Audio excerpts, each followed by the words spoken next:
Hey guys, welcome back to Total Tactics Football. It's Fran here, and I'm going to be making a different video today in terms of looking at the Euro Cup so far and looking at fantasy.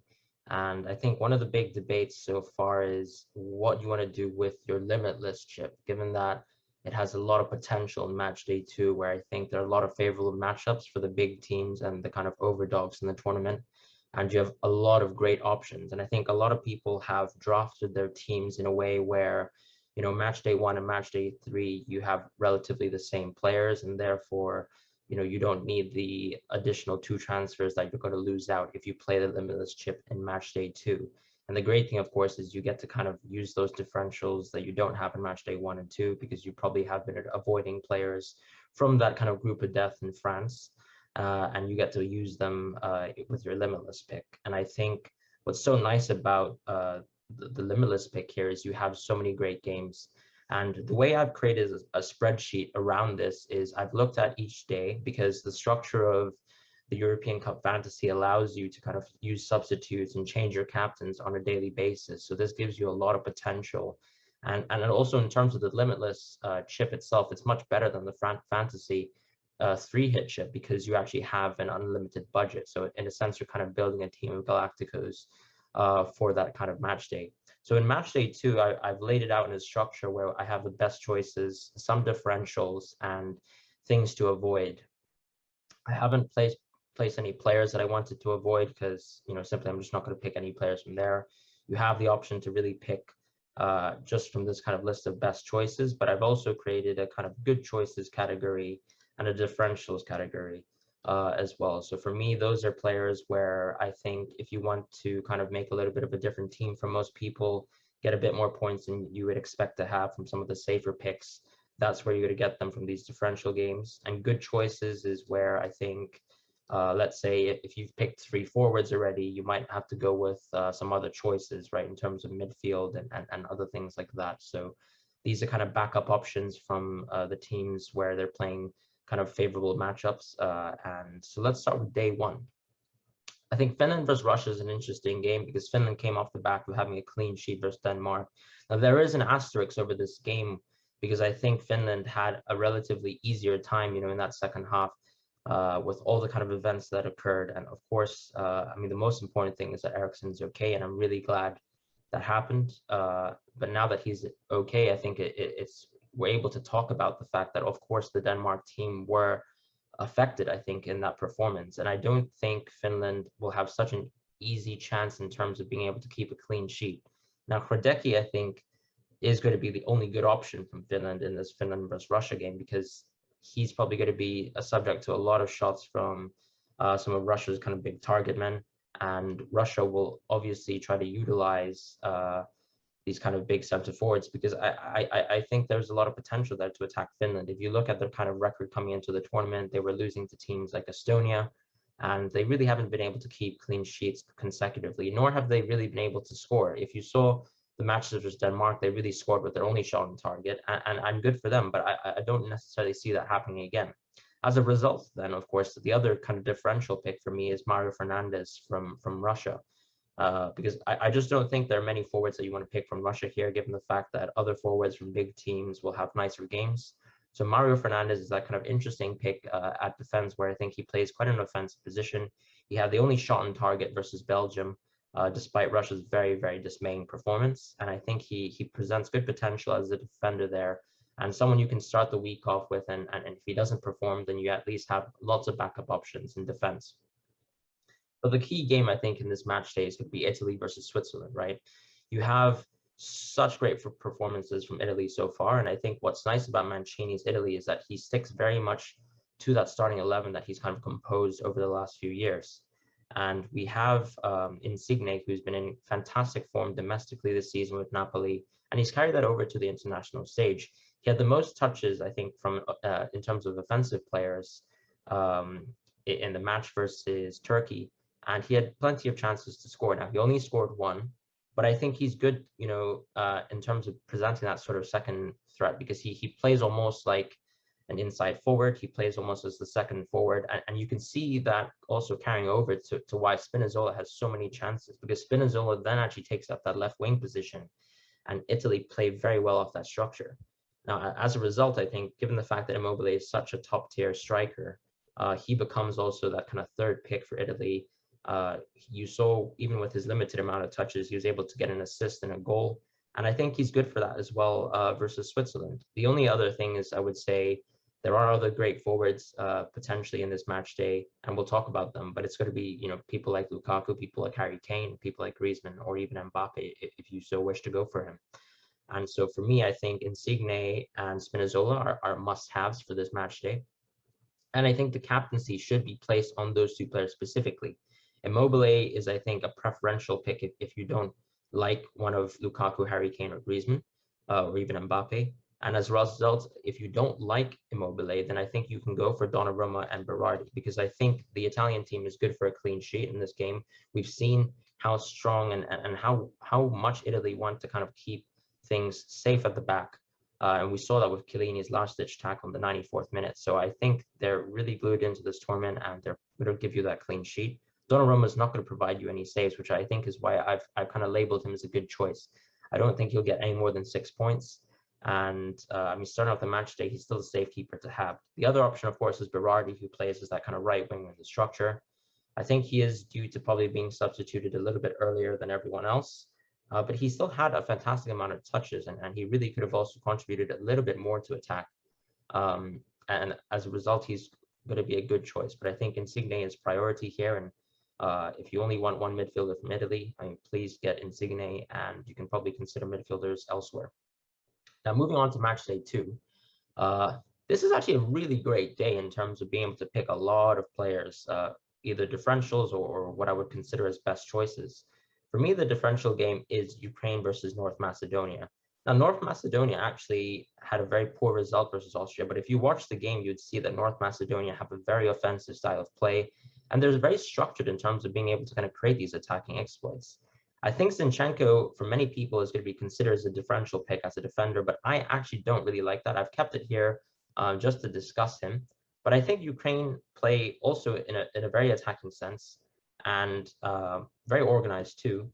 And I think they'll overpower North Macedonia in that aspect, because just individually, they have players in the midfield and even in attack who are much stronger, in my opinion.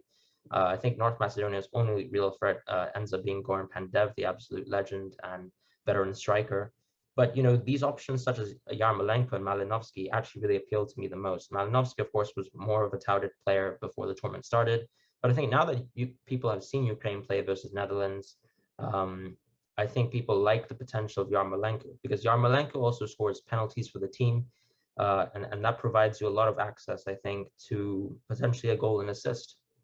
Malinovsky is more that creator, and he's good for, I think, maybe one potential assist in this match game. But I think Yarmolenko has a little bit more higher priority for me, given the fact that he looks in form and he looks ready to go. And this is probably going to be their best chance to actually win and bag 3 points in quite a tough group for them, given the fact that they were unfortunately able to kind of like scrap that draw versus Netherlands. For me, I would avoid Zinchenko once again, as I said, because I don't think they're going to get that clean sheet. And even though he might get an assist, it's just not really worth it for me. Now, of course, we've already seen Denmark play, and I think they're going to be still affected, by the incident with Eriksen, as unfortunate as that is. And on the other hand, Belgium seemed to be in good form. Now, defensively, I don't think they were in fantastic form, but they just weren't challenged at all by Russia. There are a lot of transition plays that I think Belgium struggled with, and I think a team that can actually attack on the counter would exploit that. But Denmark isn't a team that can do that. Denmark have just lost their kind of highest creative threat, and they don't really have anyone to run in behind in that team, and I don't like their chances in terms of attacking. We saw them kind of bag a penalty versus Finland, but I don't think you'll see that again. Belgium do have experienced defenders. They're not exactly fast. I think Denayer will be slotted back into the lineup. So if you're interested in picking someone like Denayer, go ahead. But I would still go for someone like Meunier. Look at Meunier's kind of attacking positions in that game. He was so up front that he actually had 2 shots on target. He bagged a goal in one of them. And he also put in a fantastic ball for Lukaku. Now, that is way above the standard performance I expect from Meunier. But just given the fact that he played in such an offensive position, gives me the kind of promise where, similar to that kind of Dumfries performance versus Ukraine, I think he's just going to be in great positions to kind of provide either a goal or an assist. If, let's say, Denmark slip up. Now, Denmark do actually have a good defense, but I think they will still be overwhelmed. I think there's a high potential that De Bruyne actually plays this game. Now, this is still in question, but De Bruyne has been training with the team, I think, as reported yesterday. So that's an interesting pick. I think given the fact that you're going to have a deep bench if you use Limitless, De Bruyne is going to be someone you should punt on playing in that game. And I think Lukaku is just unavoidable. He is almost a must-have player right now. His form is world class right now, and I would not avoid him at all. The last time Denmark played versus Belgium, he was good for 2 goals. De Bruyne was also good for a goal and assist, and I think you must have these 2 players alongside Meunier. Now, Courtois, of course, is another good option, given the fact that I think keepers might be a little bit harder to pick in this match day. So I think if you want to go for Courtois as a keeper option, go ahead. He's a great pick if you don't feel that De Bruyne will play. So I think the priority goes Lukaku, De Bruyne, Meunier, or rather Lukaku, Meunier, and De Bruyne. But if you don't believe De Bruyne will play and you want to kind of pick some other midfielders, then please go ahead and pick Courtois from Belgium. The next game, of course, is going to be Netherlands versus Austria. Now, Netherlands had a fantastic performance versus Ukraine in an attacking sense. And of course, the only player defensively here is going to be Dumfries. Dumfries had so many attacking chances. He really had almost 3 clear shots on goal. And, he didn't take all of his chances, but the fact that he's there and he actually provides such an offensive threat for me is good enough reason for me to pick him. And as I said, due to the fact that you have a deep bench, he's a very, very welcome pick. Now, Depay, of course, is one of Netherlands' best players, but I think what actually affects him is the fact that Weghorst isn't exactly a great creative striker. He was actually trying to make and set up a lot of plays, so you could see Depay actually playing a little bit deeper than usual, trying to kind of actually support the plays, and as a result, I think Weghorst was managed to score a goal from that. But Weghorst isn't someone who can actually give back to Depay, and I think as a result, he might not be good for a goal necessarily versus Austria. Austria have kind of moved to a 3-back structure where we actually saw Alaba play a fantastic game at centre-back, but I don't think they have really enough to kind of keep Netherlands at bay. I thought the midfield of Netherlands were fantastic. De Jong and Wijnaldum really impressed me, and for me, in terms of that, I think Wijnaldum becomes that kind of offensive threat in the midfield.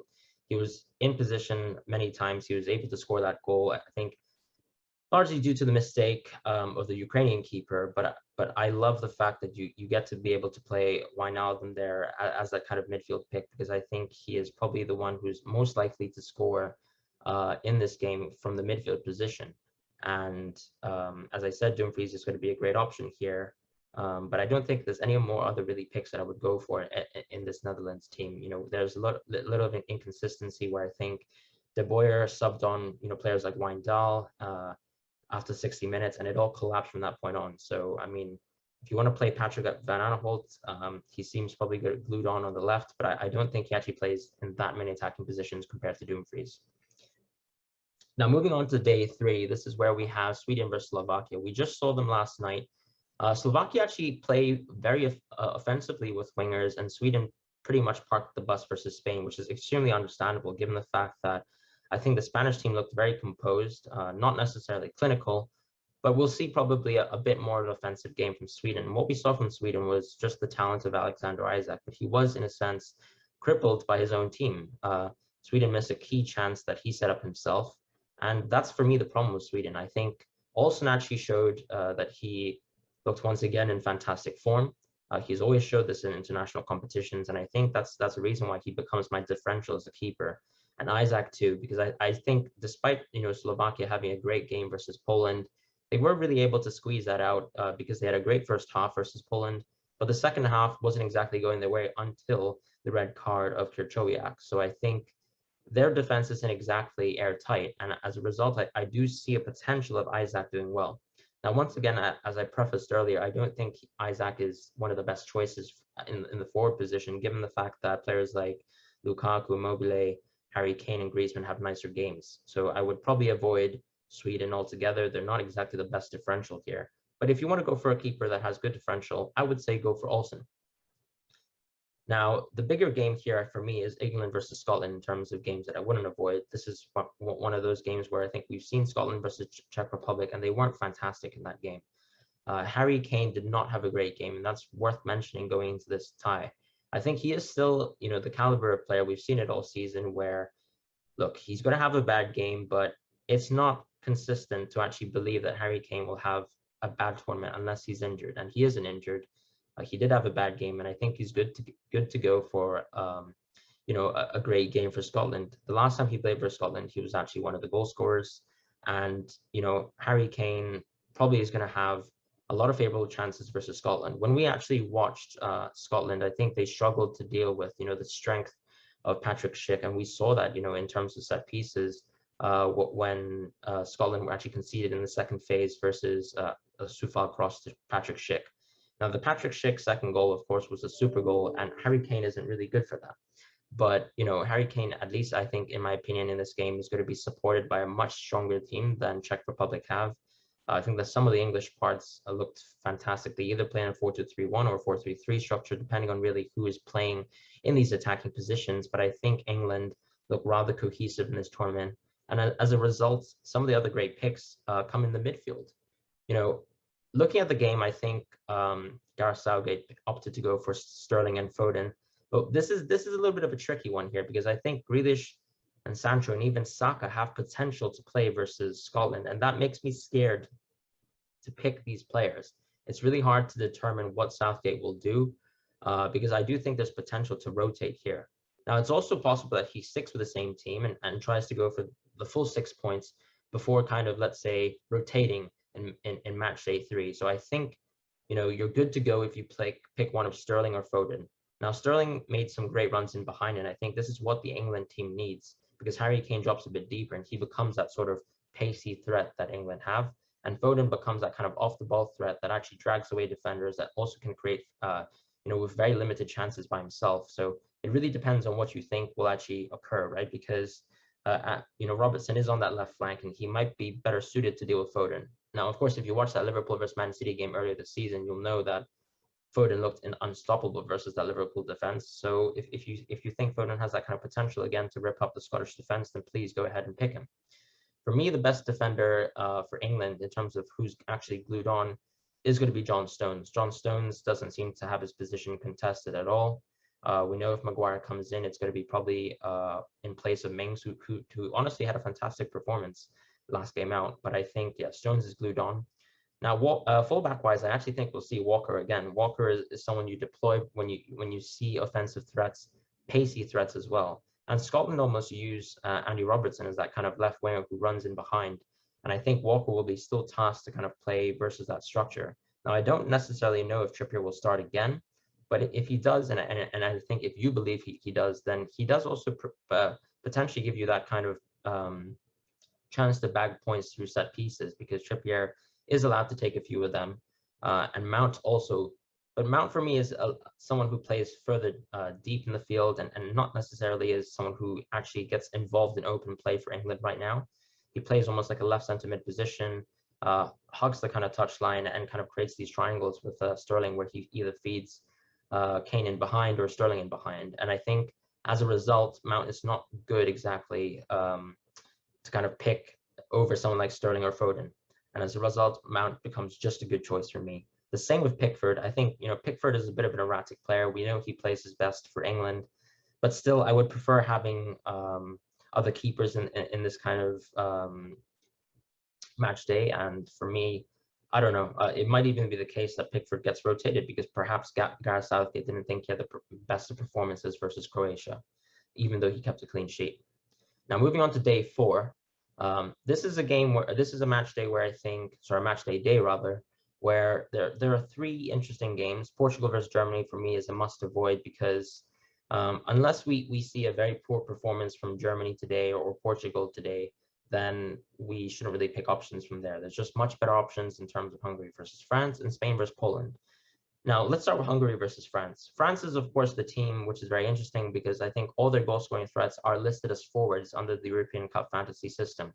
Their midfielders, Pogba, Coman, and Kanté, aren't exactly good for points, in my opinion, the way they play. While I do think Pogba has chances, to kind of create something, you don't want to really hedge your bets on the final match day on someone like Pogba. I think Griezmann, Mbappe, and Benzema, these are the 3 forwards that you're going to be picked with. Even Giroud, potentially, if you think that he's going to come in as a sub and really create havoc.